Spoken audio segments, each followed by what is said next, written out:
Hello and welcome to Reforms Tonight. I'm your host, Christian Gomez, and today we will be featuring some celebrity guests. There's been some speculation, of course, of reforms for our country. So please allow me to welcome Dorothy Diggs. Welcome, Dorothy. Thank you. It's an honor to be here. Of course. There's been much speculation about you, correct? And many have been just, wondering, what did you think when you saw these mentally ill people in crowded prisons? When I first saw these mentally ill people, I was heartbroken. Mentally ill people are not like me and you. They can't control themselves. Okay, so they're not controlling this. They're misbehaving. They're being whipped and tortured, and they don't know how to control themselves. So it doesn't really make any sense. They're being whipped and hit and into obedience. Of course. So that brings up another subject of topic. What did you do after you saw this? I went to the legislator of Massachusetts and told them the exact words. I come as the advocate of the helpless, forgotten, insane, and idiotic men and women.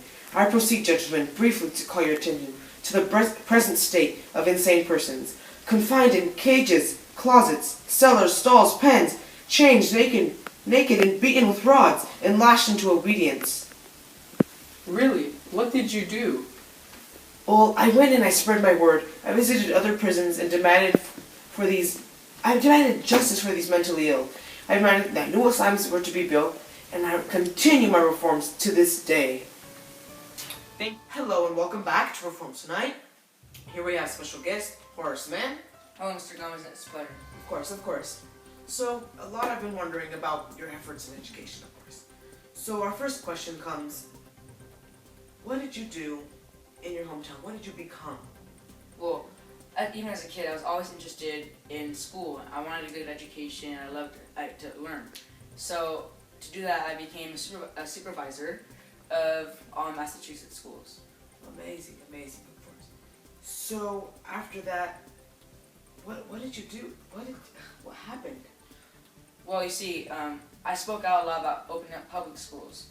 Our means of education are the grand missionary by which raw material of human nature can be worked up into inventors and discoverers, skilled artisans, and even scientific farmers. And of course, after that, what happened? What did the people do? What happened in relation to your grand success in this education, of course? Well, after opening up to myself about my messages about opening up public schools, I began to notice the more and more public schools that have been built to open.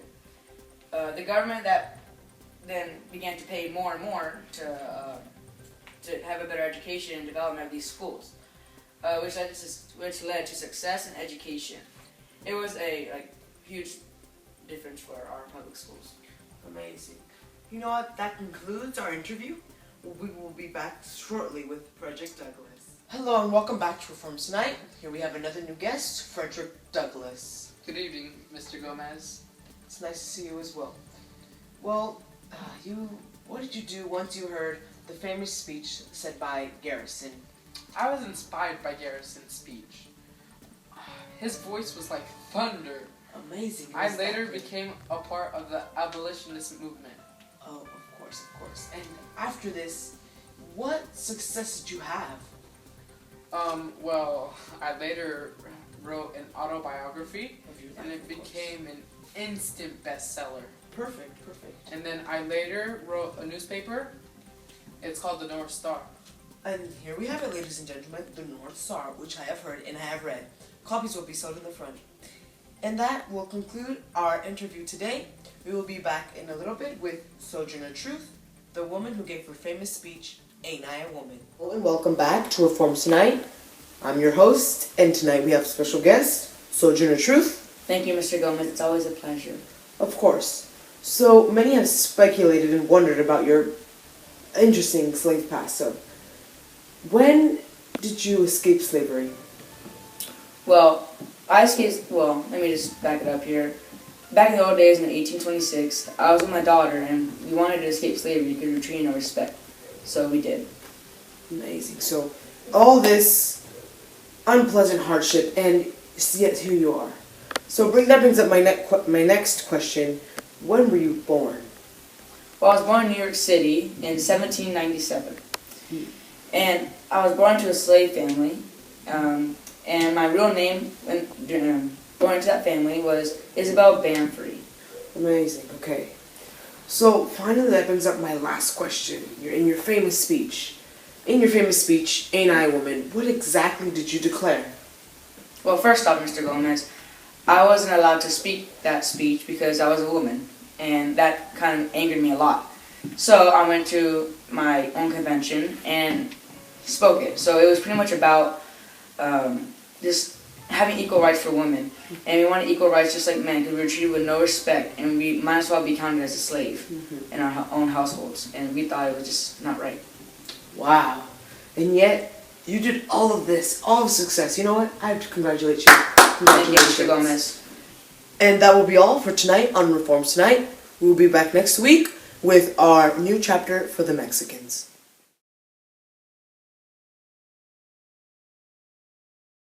Bamford. Of course, by your slave family. So, my last question was, what did you exactly declare in your speech, Ain't I a Woman? I don't remember